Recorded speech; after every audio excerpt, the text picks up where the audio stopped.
Welcome to the Hawker Hurricane.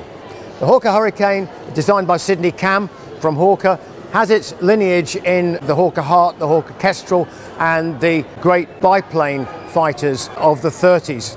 Hawker took that technology pretty much as far as it could go, then finally bit the bullet and decided to put one wing and a Merlin engine in. Now, this aeroplane has quite a thick wing, but it has the same armament as the Spitfire. There's 4 Brownings in one side, 4 303 Brownings in the other. It could take a lot of punishment, but half the airplane was made of wood, which meant that actually you could blow chunks out of it, and effectively, if you could fix a piano, you could fix this airplane. So it was very robust and very strong. It was slow, true. It was quite maneuverable because it was slow, but there was no way that it could slog it out head to head on equal terms with an ME-109. It was the pilot that had to make the difference. And in fact, you know, a lot of 109s were shot down by Hurricanes, but the bulk of the damage of the Hurricane was against the bomber stream and the bomber formations. Now, the wing, if you look at it, is quite thick.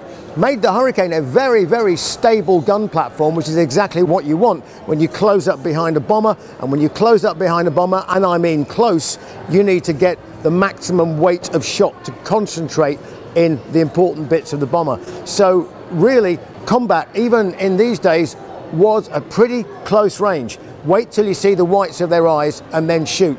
And 8 Brownings would rip a bomber apart if you got it in the right spot.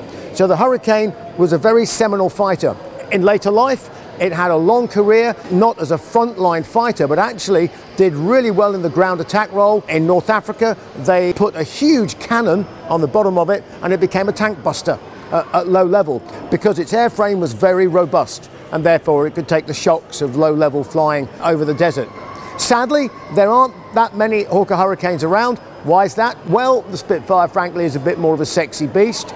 But the other reason is they are very difficult to reconstruct because of the amount of wood involved in the construction. Nevertheless, very iconic fighter, and if I had a couple of spare million, I'd have one of these over a Spitfire.